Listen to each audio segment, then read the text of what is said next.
Federalist Number 58 by James Madison. Objection that the number of members will not be augmented as the progress of population demands, considered. For the Independent Journal, Wednesday, February 20th, 1788. To the People of the State of New York. The remaining charge against the House of Representatives, which I am to examine, is grounded on a supposition that the number of members will not be augmented from time to time, as the progress of population may demand. It has been admitted that this objection, if well supported, would have great weight. The following observations will show that, like most other objections against the Constitution, it can only proceed from a partial view of the subject, or from a jealousy which discolors and disfigures every object which is beheld. 1. Those who urge the objection seem not to have recollected that the federal Constitution will not suffer by a comparison with the State Constitutions, in the security provided for a gradual augmentation of the number of representatives.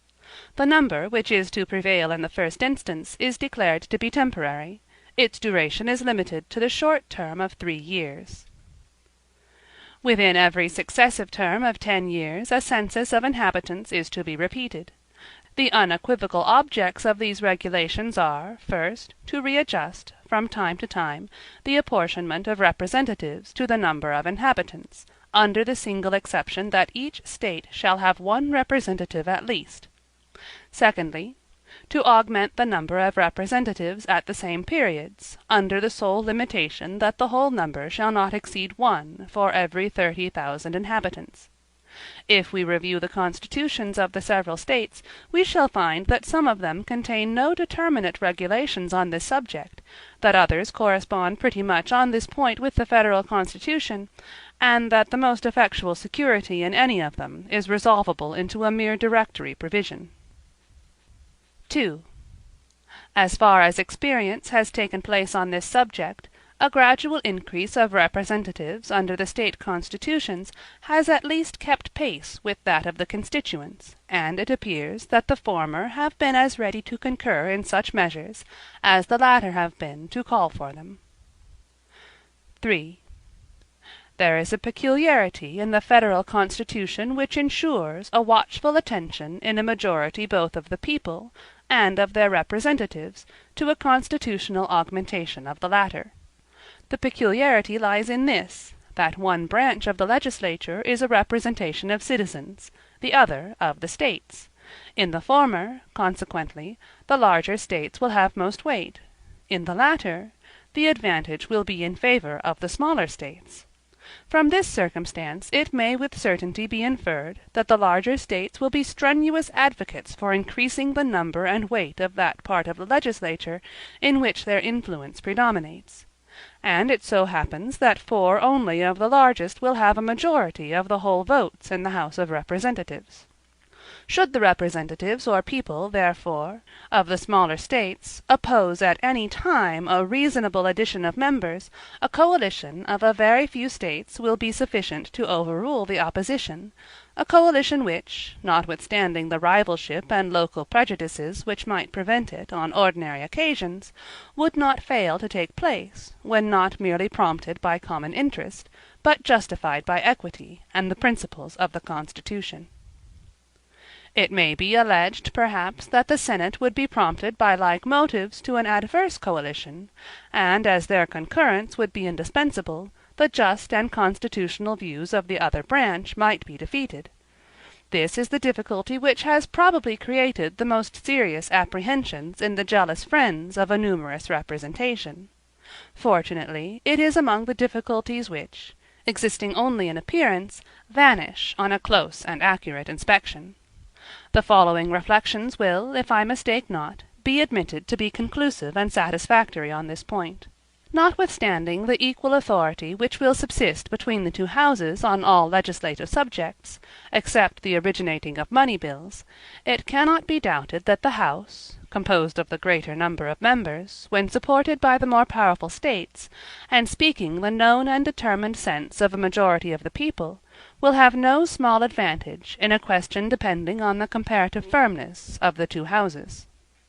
This advantage must be increased by the consciousness, felt by the same side, of being supported in its demands by right, by reason, and by the Constitution, and the consciousness, on the opposite side, of contending against the force of all these solemn considerations. It is farther to be considered, that in the gradation between the smallest and largest states there are several which, though most likely in general to arrange themselves among the former, are too little removed in extent and population from the latter, to second an opposition to their just and legitimate pretensions. Hence it is by no means certain that a majority of votes, even in the Senate, would be unfriendly to proper augmentations in the number of representatives. It will not be looking too far to add, that the senators from all the new states may be gained over to the just views of the House of Representatives, by an expedient too obvious to be overlooked. As these states will, for a great length of time, advance in population with peculiar rapidity, they will be interested in frequent reapportionments of the representatives to the number of inhabitants. The large states, therefore, who will prevail in the House of Representatives, will have nothing to do but to make reapportionments and augmentations mutually conditions of each other, and the senators from all the most growing states will be bound to contend for the latter, by the interest which their states will feel in the former. These considerations seem to afford ample security on the subject, and ought alone to satisfy all the doubts and fears which have been indulged with regard to it. Admitting, however, that they should all be insufficient to subdue the unjust policy of the smaller states, or their predominant influence in the councils of the Senate, a constitutional and infallible resource still remains with the larger states, by which they will be able at all times to accomplish their just purposes. The House of Representatives cannot only refuse, but they alone can propose, the supplies requisite for the support of government. They, in a word, hold the purse, that powerful instrument by which we behold, in the history of the British Constitution, an infant and humble representation of the people gradually enlarging the sphere of its activity and importance, and finally reducing, as far as it seems to have wished, all the overgrown prerogatives of the other branches of the government. This power over the purse may, in fact, be regarded as the most complete and effectual weapon with which any constitution can arm the immediate representatives of the people, for obtaining a redress of every grievance, and for carrying into effect every just and salutary measure. But will not the House of Representatives be as much interested as the Senate in maintaining the government in its proper functions, and will they not therefore be unwilling to stake its existence or its reputation on the pliancy of the Senate?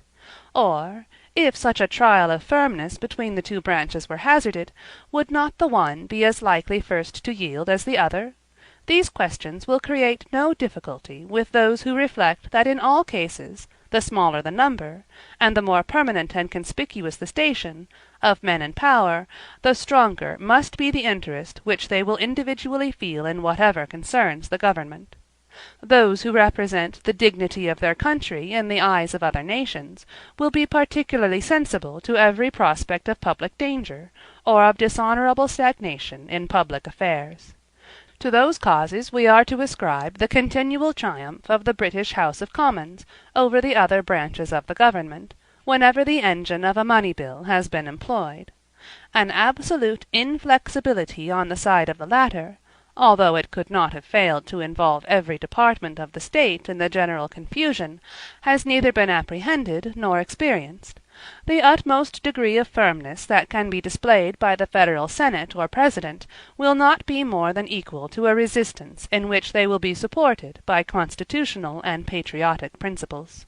In this review of the Constitution of the House of Representatives, I have passed over the circumstances of economy, which, in the present state of affairs, might have had some effect in lessening the temporary number of representatives, and a disregard of which would probably have been as rich a theme of declamation against the Constitution as has been shown by the smallness of the number proposed. I omit also any remarks on the difficulty which might be found, under present circumstances, in engaging in the federal service a large number of such characters as the people will probably elect. One observation, however, I must be permitted to add on this subject, as claiming, in my judgment, a very serious attention. It is, that in all legislative assemblies the greater the number composing them may be, the fewer will be the men who will in fact direct their proceedings. In the first place, the more numerous an assembly may be, of whatever characters composed, the greater is known to be the ascendancy of passion over reason. In the next place, the larger the number, the greater will be the proportion of members of limited information and of weak capacities. Now, it is precisely on characters of this description that the eloquence and address of the few are known to act with all their force. In the ancient republics, where the whole body of the people assembled in person, a single orator, or an artful statesman, was generally seen to rule with as complete a sway as if a sceptre had been placed in his single hand. On the same principle, the more multitudinous a representative assembly may be rendered, the more it will partake of the infirmities incident to collective meetings of the people. Ignorance will be the dupe of cunning, and passion the slave of sophistry and declamation. The people can never err more than in supposing that by multiplying their representatives beyond a certain limit, they strengthen the barrier against the government of a few. Experience will forever admonish them that, on the contrary, after securing a sufficient number for the purposes of safety, of local information, and of diffusive sympathy with the whole society, they will counteract their own views by every addition to their representatives. The countenance of the government may become more democratic, but the soul that animates it will be more oligarchic. The machine will be enlarged, but the fewer, and often the more secret, will be the springs by which its motions are directed. As connected with the objection against the number of representatives, may properly be here noticed that which has been suggested against the number made competent for legislative business. It has been said that more than a majority ought to have been required for a quorum, and in particular cases, if not in all, more than a majority of a quorum for a decision. That some advantages might have resulted from such a precaution cannot be denied. It might have been an additional shield to some particular interests, and another obstacle generally to hasty and partial measures. But these considerations are outweighed by the inconveniences in the opposite scale. In all cases where justice or the general good might require new laws to be passed, or active measures to be pursued, the fundamental principle of free government would be reversed. It would be no longer the majority that would rule. The power would be transferred to the minority. Were the defensive privilege limited to particular cases, an interested minority might take advantage of it to screen themselves from equitable sacrifices to the general weal, or, in particular emergencies, to extort unreasonable indulgences. Lastly, it would facilitate and foster the baneful practice of secessions, a practice which has shown itself even in states where a majority only is required, a practice subversive to all the principles of order and regular government, a practice which leads more directly to public convulsions and the ruin of popular governments than any other which has yet been displayed among us. Publius. End of Federalist Number 58.